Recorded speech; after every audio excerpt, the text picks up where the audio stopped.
Hi everybody, Justin with Wandering the Weekend. I'm going to give a little update on our camper. It's been 5 months now since we built it, and obviously there's been some changes to it. So we're going to do a little walk around video to go around what we changed. There hasn't been anything major, but what we've added and what we've changed in the last 5 months of using it. First things first, we took off our straight 8-foot overland vehicle systems awning. There was nothing wrong with it. We just opted to go to a 270. So now we have a new Taruka 270 awning on some custom brackets that'll be available from Taruka to put a Taruka awning on this exact same awning on a Go Fast camper. So this is Taruka's 270 awning. It's legless, which is a pretty good tilt down here today. It has legs if you need them. If you want to put them down, if you so choose. You can. There's one on every cross beam. And then if we go around to the other side, we've also made some changes to the shower setup. We also have Taruka's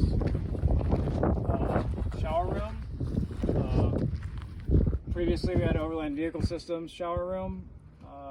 This uses the same brackets that are on the 270 awning, but the nice feature about this that kind of made us make the switch was this is fully enclosed. So the Taruka has a roof, which as far as I know is the only shower enclosure on the market like this that has a roof, and it has a floor.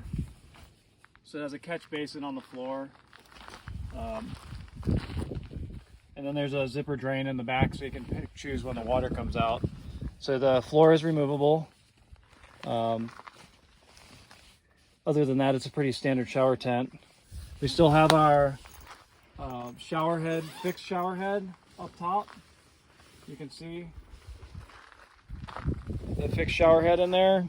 Standard deal that we had, but we've also kind of been developing or playing with the idea of using the geyser hot shower system. So I made this adapter to use the geyser hot water shower sponges. If you're not familiar with those, you can Google them. They make a little pressurized shower, but they also sell their replacement sponges with the valve. I made an adapter to be able to use that with our bullfinch shower point. So this hose does that. So basically you just have hot water. This sponge just can constantly change the flow on it. It constantly leaks hot water or cold water if you have it so set up so. So then aside from that, other exterior mods. For some connectivity to be able to work remotely. I've been developing a Starlink, portable Starlink. So this is a heavily modified Starlink residential dish. I made a bracket to have mobile internet when we're in remote places so that I can work from the camper. This particular one is mounted on a bracket that I designed so that when the top is up, it's like this, it's still horizontal. When you go to drive, you pull the pins, you latch it down, it's flat. It does work in motion currently as of today. There's been some playing around with firmware from Starlink that's messing with that, but in lieu of we put this dish on here. In order to do that, we had to remove one of our 100-watt panels and swap it with a 50-watt. So we went down in the power department on the solar, but I think it was a good trade-off to have the mobile internet and be able to work on the road. We'll go inside and we'll check out some stuff inside. So now we're obviously inside the camper. The only thing we've changed inside, the layout and everything is the same, all the equipment's the same. The only thing we changed was previously in the sink we were using the bullfinch shower point with a shower head, the same one that's outside with a mount over the sink. We opted for this Dometic unit that we saw at Overland Expo West. It's USB rechargeable on a magnetic base, so when we fold the camper top down, it goes in the sink.